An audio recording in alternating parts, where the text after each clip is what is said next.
poco después el asalto de la Sinrazón, acosada por gángsters vulgares que, metralleta en mano, obligan a la institución a cerrar la mayor parte de sus instalaciones durante casi un semestre, en 1972, sin saberse exactamente a cuento de qué. Coincidentemente, el recién fundado STEUNAM convoca a la huelga de trabajadores para forzar el reconocimiento formal, y en el mes de noviembre de ese año el rector se ve forzado a renunciar. Para mi sorpresa, esa época turbulenta está prácticamente olvidada.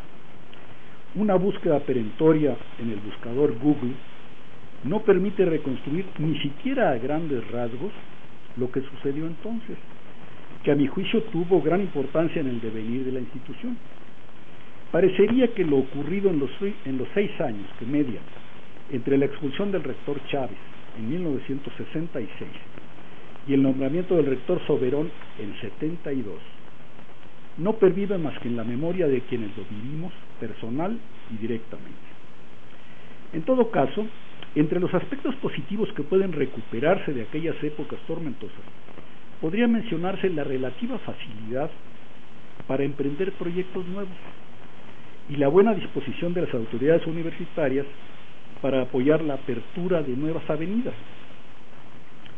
Desde fines de los años 50, cuando se dio el paso importantísimo para incorporar a la UNAM a los nuevos desarrollos tecnológicos, al permitir la adquisición de una de las primeras computadoras electrónicas que había en centros académicos, ciertamente la primera en América Latina, hasta mediados o finales de los 70, en que comenzó a volverse terriblemente viscosa la administración universitaria, hubo la posibilidad de echar a andar proyectos innovativos sin tener que lidiar con las trabas y obstáculos que actualmente son la regla en todos los ámbitos del sector público en México, incluyendo ahí a la UNAM, al Politécnico y desde luego a todas las universidades públicas estatales.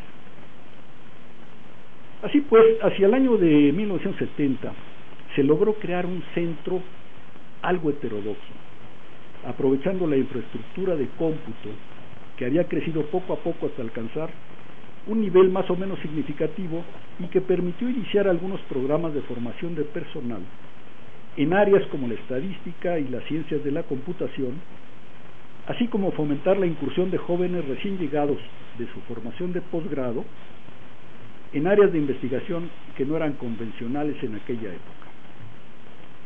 Se contaba entonces con un buen flujo de recursos, derivados de la utilización de los servicios de cómputo, que dentro de los lineamientos formales del patronato universitario, pues podían usarse con relativa libertad en programas de becas, en equipamiento o en contrataciones temporales de profesores e investigadores visitantes que tuvieron, por cierto, un impacto notable en la consolidación de los grupos incipientes en el centro y también en algunas dependencias universitarias con las que había buena relación. Por razones diversas que no vienen al caso ahora, se había venido impulsando la formación de un laboratorio de electrónica, en parte vinculado a los equipos de cómputo y en buena parte con proyectos propios, propuestos y desarrollados por los jóvenes ingenieros adscritos a dicho laboratorio. Recordemos que en los primeros años de la década de los 70 era todavía relativamente novedosa en México la electrónica digital, y el laboratorio en cuestión fue un lugar ideal para la formación de gente joven y el desarrollo de proyectos modestos, cuyo propósito era más bien de familiarización con la tecnología moderna. Y fue entonces cuando SINA se interesa en asociarse de alguna manera con nosotros.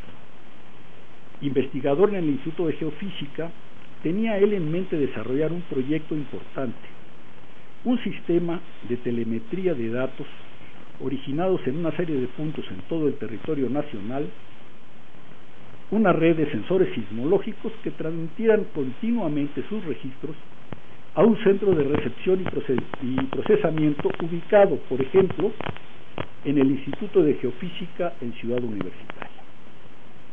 Bien, podríamos ahora preguntarnos, ¿y en estos tiempos se transmiten billones de bits por segundo a través de una red llamada Internet, Millones de personas envían constantemente por ese medio a gran velocidad mensajes, imágenes, música, todo género de información. Y para la gente joven esta situación es perfectamente natural, tan natural como las nubes o los árboles. Para mis pequeños nietos que se pasan horas frente a una pantalla y a un teclado, resultaría inconcebible saber que esa tecnología no existía hace unas cuantas décadas. A mí todavía me resulta conmovedor y hasta asombroso ver a tanta gente sentada frente a una computadora propia o alquilada por hora, comunicándose cosas importantes o triviales, jugando juegos, viendo películas, haciendo cálculos complicados o enlazándose para una teleconferencia con amigos o colegas en otra parte del mundo. Y por lo que puede verse, nadie o casi nadie se cuestiona cómo diablos funciona eso y desde cuándo. Simplemente se da por un hecho y todo el mundo puede usarlo. Muchos con su maquinita propia, otros comprando tiempo por unos cuantos pesos la hora en algún café, un cibercafé. Pero en los años 70 del siglo XX la situación era radicalmente diferente. En un centro de avanzada para nuestro país, quienes trabajábamos con la computadora lo hacíamos sentados frente a un teletipo. No sé cuántos de los aquí presentes alguna vez vieron uno de esos cacharros, conectado con el equipo central que afortunadamente para nosotros se encontraba en el mismo edificio donde estábamos. Pero durante algunos años quienes no trabajaban en ese edificio tenían que conformarse con un servicio de recogida a domicilio que transportaba sus programas y datos y entregaba los resultados al día siguiente.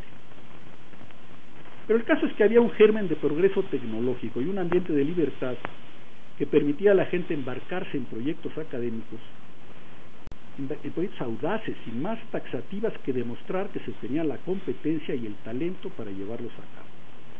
Y creo yo fue esto lo que motivó a nuestro homenajeado, con quien me unía ya una estrecha amistad, para plantear la posibilidad de llevar a cabo el proyecto de diseñar, construir y operar lo que entonces él bautizó como la Red Sismológica Mexicana de Apertura Continental, RESMA, en un esfuerzo conjunto entre el centro que dirigía yo y el Instituto de Geofísica. Suena ahora tan sencillo, ¿no? Conectemos un sensor, un sismómetro, a una laptop común y corriente como esta.